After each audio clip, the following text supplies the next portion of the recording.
cei părinți împreună slujitori, iubiți credincioși, mulțumim Bunului Dumnezeu că ne-a îngăduit să slujim Sfânta și Dumnezeiasca Liturghie în această duminică a 5-a din Sfântul și Marele Post. Ne apropiem foarte repede de slăvitul praznic al Învierii Mântuitorului Iisus Hristos și cu toții purtăm în sufletul nostru amintirea efervescenței duhovnicești pe care o trăiam anii trecuți. Astăzi suntem într-o situație specială și delicată în același timp pentru întreaga omenire, dar și pentru Biserica lui Hristos, pentru că, iată, distanțarea socială impusă de autorități și de specialiștii care caută să oprească această cumplită maladie, ne-a făcut ca liturghiile pe care le-am săvârșit în perioada postului să nu mai aibă bucuria comuniunii liturgice din anii trecuți, dar trăim cu nădejdea că Bunul Dumnezeu, care știe ce se întâmplă în lume și care a îngăduit să vină această încercare peste oameni, ne va ajuta ca într-un timp scurt să ne putem reîntâlni în Biserica Slavei, pe care știu că și dumneavoastră, cei de acasă, o doriți atât de mult. Este foarte important să nu întrerupem rugăciunea, să nu întrerupem această comuniune liturgică și de aceea să aveți toată încrederea că sunteți pomeniți la Sfintele Slujbe, așa după cum și noi avem încredere că dumneavoastră, cei care trebuie să rămâneți acasă în duminici și sărbători, vă rugați și pentru noi, dar să ne rugăm împreună pentru toată lumea. Mai mult ca oricând este nevoie acum de întoarcerea noastră către Dumnezeu și duminica de astăzi, care este consacrată de către părinții Bisericii Cuvioasei Maria Egipteanca, vine și ca un exemplu pentru fiecare dintre noi vrednic de urmat. Pentru că este vremea pocăinței, este vremea să rugăm pe Dumnezeu de iertarea păcatelor, este vremea îndreptării noastre ca să ne putem apropia de slăvitul praznic al Învierii și să ne împărtășim cu mierul lui Dumnezeu, adică cu trupul și cu sângele Mântuitorului Iisus Hristos, așa cum ne cere Biserica și părinții ei, curățiți de orice păcat și cu dorință sinceră de îndreptare și de renunțare la viața pe care poate am dus-o până mai ieri și care mi se părea că este atât de normală. Este vremea pocăinței, din păcate, credincioșii noștri nu pot să vină să se mărturisească și să se împărtășească cu prea cinstitele taine, dar îndemnul nostru al preoților și al întâi stătătorilor bisericii noastre este acela ca fiecare să-și facă procesul de conștiință. Și va veni și vremea când veți putea să treceți pe sub epitrafir, să vă mărturisiți păcatele, să primiți dezlegare și să vă puteți împărtăși. Toate aceste măsuri, desigur că nu sunt plăcute, dar ele sunt imperios necesare și fiecare dintre noi, de aceea vă îndemnăm și noi din biserică, suntem datori să punem în practică. Deci, cum spuneam, duminica de astăzi este cea de-a 5-a din Sfântul și Marele Post și s-au citit două pericope evanghelice deosebit de frumoase, deosebit de frumoase. În pericopa Duminicii îl găsim pe Hristos în casa unui fariseu, pe nume Simon, care l-a primit în casa sa, împreună cu Hristos erau și ucenici, erau și o parte din femeile mironosițe. Spațiul la acest fariseu, care era un om stărit, era unul generos. Și Simon a pregătit masă mare, îl aprecia pe Mântuitorul Iisus Hristos. Și chiar dacă era fariseu, avea un respect deosebit față de Mântuitorul și era chiar dornic, însetat să-i asculte învățăturile. Și stând acolo în casă, s-a apropiat de Hristos o femeie care avea cu ea un vas de alabastru. Alabastru este o piatră mai specială, așa, care, fiind foarte densă, păstra mai ales uleiurile și extractul din plante bine mirositoare. Extract din plante medicinale. Iată că și în Antichitate era o tagmă care se ocupa de acest lucru și mai ales făceau amestecuri bine mirositoare care erau folosite la pregătirea pentru punerea în mormânt a celor decedați. A spart acest vas pentru că el era foarte bine sertizat, să nu-și piardă calitățile. Acest mir de nard care se găsea în el și a golit conținutul pe capul Mântuitorului Iisus Hristos și pe picioarele sale, a început să plângă, să-i ude picioarele cu lacrimi și să le șteargă cu părul capului ei. Casa s-a umplut imediat de bună mireasmă. Acest mir de nard are un miros foarte plăcut și foarte puternic și Simon atunci s-a uitat să vadă ce s-a întâmplat și s-a gândit, a încolțit în inima lui un gând urât.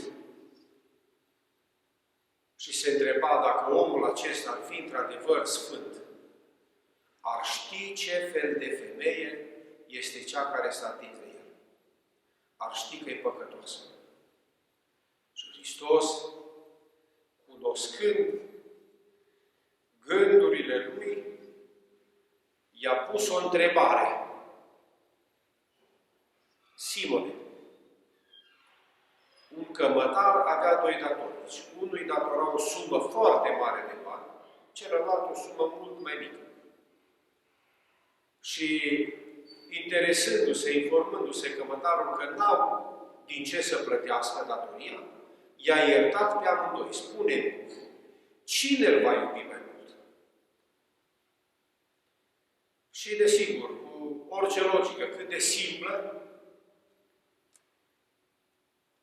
a înțeles și Simon că cel căruia i s-a iertat mai mult, și a zis învățătorule, socotesc că celui care i s-a iertat mai mult, acela îl va iubi mai mult. Vezi, Simone,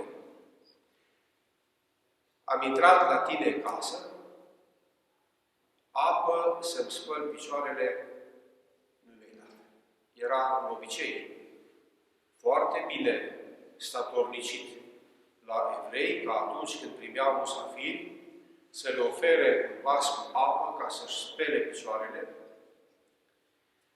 să și le răcorească după călătorie, după arșița zilei și pe cap, în semn de respect, îi ungeau cu un de lemn. Desigur, câteva picături, era un semn de respect așa și de binecuvântare pe care i-o dădea casa și gazda musafirului.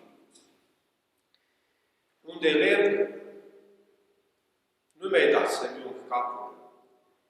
Iar femeia aceasta, de când am intrat aici, iată, nu încetează să-mi ude picioarele cu lacrimile ei și să le șteargă cu părul capului.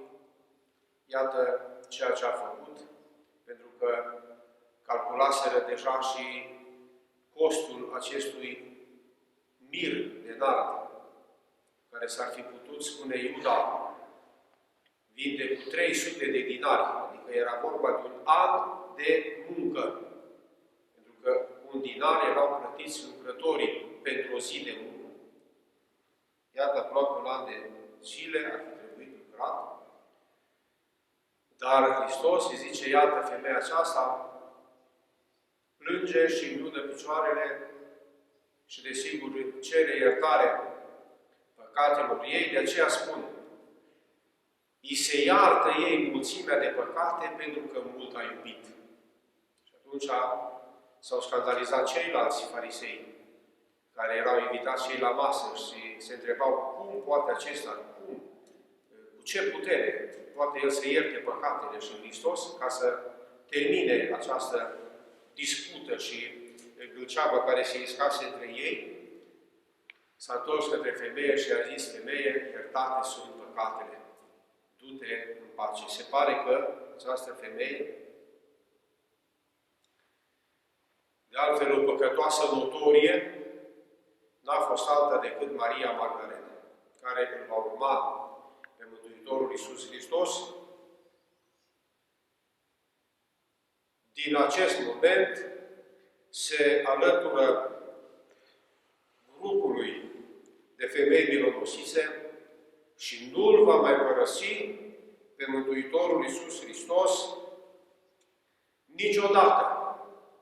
O vom găsi alături de El pe drumul Calvarului, o vom găsi lângă cruce în momentul răstignirii, o vom găsi lângă Iosif și Nicodim, care vor coborî trupul de pe cruce și vor așeza în mormânt, și o vom găsi printre femeile care aleargă dis de dimineață în ziua învierii ca să ungă trupul Mântuitorului, pentru că, iată, El nu s-a bucurat când a fost pus în mormânt de tot ritualul acesta care se făcea cu ocazia înmormântării, pentru că înmormântarea s-a făcut în mare grabă. În mare grabă. Au adus ei, ni se spune în Sfânta Evanghelie, Iosif din Arimatea a adus el toate cele necesare, dar s-a făcut în foarte, foarte mare grabă. Erau presați de către ostașii romani, dar și de către gărzile de la templu, pentru că deja intraseră în sărbătoarea Paștilor și nu mai aveau voie să se atingă de oamenii morți. Iată, mult a iubit Maria Magdalena, mult a păcătuit, dar pentru lacrimile ei, pentru căința ei sinceră, pentru întoarcerea ei dintr-o stare de păcătoșenie la o stare de virtute, urmând lui Hristos, cu responsabilitate și totodată asumându-și acest risc, pentru că, iată, apostolii vor fugi, se vor ascunde. Ea se va duce împreună cu celelalte femei mironosițe și cu Evanghelistul Ioan și vor urma lui Hristos, înfruntând orice pericol, din dragoste față de Hristos,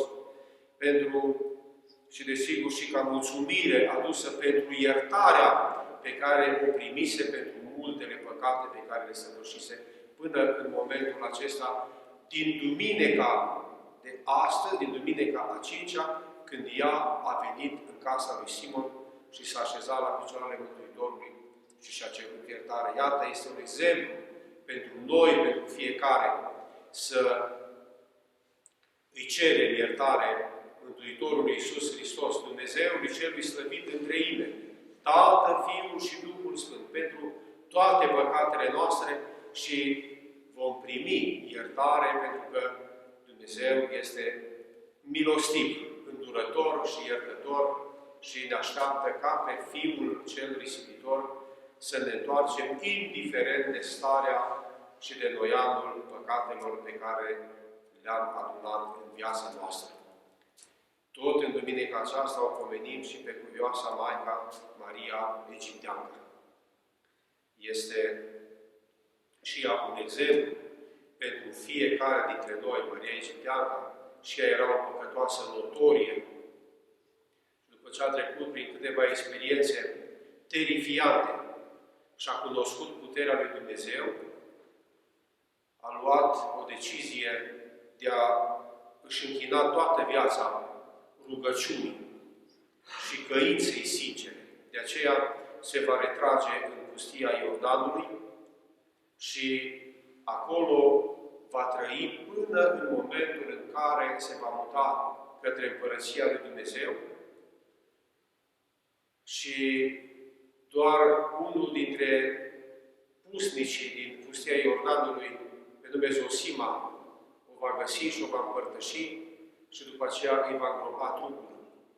Iată cum oamenii, la un moment dat, pot să își vină în fire, să înțeleagă gravitatea păcatelor sau a vieții păcătoase pe care o duc și să ceară iertarea lui Dumnezeu și să ia aceste hotărâri decisive în viața lor și să-și închine de aici încolo viața lui Hristos, bisericii sale, cu o credință sinceră și cu multă grijă, ca să nu revină din nou vrăjmașul și să deturneze viața noastră din drumul pe care, iată, la un moment dat, hotărâm să-l apucăm, acela care ne duce la dobândirea veșniciei într-o bucurie. Vremea este a rugăciunii, vremea este a pocăinței, vremea este a părerii de rău pentru starea de păcătoșenie, dar este și vremea iertării. Și de aceea să avem credință că Dumnezeu pe fiecare dintre noi ne va ierta dacă venim cu sinceritate și îi mărturisim păcatele și luăm această hotărâre de îndreptare. De aceea vă îndemnăm și pe dumneavoastră, cei care nu puteți să fiți la biserică, să urmăriți slujbele la postul de televiziune al Patriarhiei noastre române, unde toată rânduiala, așa după cum ați văzut și săptămâna aceasta care a trecut, canonul cel mare, miercuri seara, vineri seara, canonul cu acatistul, născătoare de Dumnezeu și de acum urmează celelalte rânduieli. Vor veni, vine vremea deniilor și toate celelalte rugăciuni atât de frumoase, care au mângâiat sufletul și viața noastră. Anii care au trecut, poate că în acest an le vom face tot așa într-un cadru restrâns în biserică, dar iată, cu ajutorul radioului Trinitas, cu ajutorul televiziunii Trinitas, puteți și dumneavoastră să participați, chiar dacă nu este aceeași participare care este în biserici. Dar trăim, cum spuneam, vremuri de mare încercare și de criză sanitară și de aceea s-au luat aceste măsuri restrictive de socializare, de apropiere între oameni, ca să se poată stopa oarecum răspândirea acestui virus. Rugăm pe Bunul Dumnezeu ca să ocrotească întreg neamul omenesc. De aceea, iată, rugăciunea, liturghiile pe care le săvârșim acum au, iată, o dimensiune, am putea spune, cosmică. Întotdeauna au avut o dimensiune cosmică, dar acum mai mult ca oricând înțelegem ce înseamnă acest lucru. Ce înseamnă acest lucru. Ne rugăm și pentru cei de la Antipoz, ne rugăm și pentru cei care sunt, iată, pe alte continente, pentru că toți sunt încercați și toți împreună suntem fii ai aceluiași Părinte, care este Tatăl nostru cel Ceresc și pe toți ne cheamă Dumnezeu la mântuire. De aceea, să ne rugăm pentru cei care sunt deja atinși de această maladie, să ne rugăm pentru cei care sunt în spitale, să ne rugăm pentru cei care au o oarecare fragilitate, am spune noi, din punct de vedere medical, oamenii în vârstă, oamenii cu alte afecțiuni medicale și care sunt extrem de expuși și este foarte periculos pentru ei dacă se contaminează, să ne rugăm pentru cei din lumea medicală, care ați văzut dumneavoastră ce eforturi supraomenești fac. Și este nevoie să ne rugăm ca Dumnezeu să le dea și pricepere, dar să le dea Dumnezeu și curaj. Pentru că firea omenească are slăbiciunile ei. Și ați văzut cum foarte mulți dintre medici, dintre asistentele și asistenții din spitale, dintre cei care lucrează în spitale și unde trăiesc mereu sub această presiune și, desigur, sub această spaimă a contaminării, unii dintre ei încolțește inima lor, iată acest gând de a renunța, de a face un pas în spate, de a se retrage, de, nu spunem noi că este o dezertare, dar este, sau face parte până la urmă din trăirile pe care le are fiecare om. Fiecare om. Așa s-a întâmplat și pe câmpurile de bătălie. Nu toți au fost animați de curaj și de spirit de jertfenicie. Și de aceea, iată că între ostași a făcut rost loc și preot, care cu rugăciunea și cu crucea în mână i-a întărit în credință, i-a îmbărbătat. Și după aceea s-au dus, chiar dacă tot așa au rămas neconștienți, că se duc să înfrunte moartea. Dar s-au dus mai departe. De aceea, iată, Biserica îi va pomeni pentru veșnicie. Toți luptătorii, ostașii, toți cei care s-au jertfit pentru neam, pentru țară, este rândul acum altora. Este rândul, iată, a medicilor, a celor care trec printr-o foarte mare provocare profesională, dar și sufletească, duhovnicească. De aceea trebuie să ne rugăm pentru ei și să fim alături de ei, desigur, cu respectul și cu considerațiunea de care ei trebuie să se bucure. O să vorbim și duminica viitoare, dacă Dumnezeu ne va îngădui. Este Duminica Florilor și cu ochii credinței vom fi alături de Hristos, de ucenicii Săi, în casa lui Lazar și a surorilor sale, Marta și Maria, din Betania, dar vom fi alături de Hristos și pe drumul dintre Betania și Ierusalim, aclamându-L și noi cu pruncii evreilor și strigând Osana, bine este cuvântat Cel ce vine în numele Domnului, Osana Fiului David. Iar apoi vom intra în săptămâna pătimirilor, o săptămână cu totul și cu totul specială, când va trebui fiecare dintre noi, tot așa cu ochii credinței și plin de evlavie, să fim martori la toate aceste evenimente care s-au desfășurat pentru noi și pentru a noastră mântuire. De aceea și-a asumat Hristos pătimirile și moartea pe cruce, ca noi să fim repuși în starea din care am văzut oarecând prin neascultarea protostrămoșilor noștri. Să ne ajute Dumnezeu și să ne dea putere și răbdare. Rămâneți acasă, rugați-vă acasă, feriți-vă și protejați-vă atât pe dumneavoastră cât și pe cei din familie. Măsurile acestea sunt gândite și ne-au fost transmise și oarecum impuse, desigur, de către autorități, pentru că sunt singurele care pot să oprească răspândirea coronavirusului. Avem toată încrederea în dumneavoastră, bunii noștri credincioși, care ați fost mereu alături de biserică, ați ascultat glasul bisericii, să ne ascultați și de acum încolo și mai ales în aceste vremuri atât de tulburi și de complicate și, desigur, neplăcute și pentru dumneavoastră și pentru noi, ca slujitori, ca păstori. Vedem că staulul este gol, da, este o mare durere sufletească, dar, cum spuneam, trăim cu nădejdea că Dumnezeu ne va ajuta.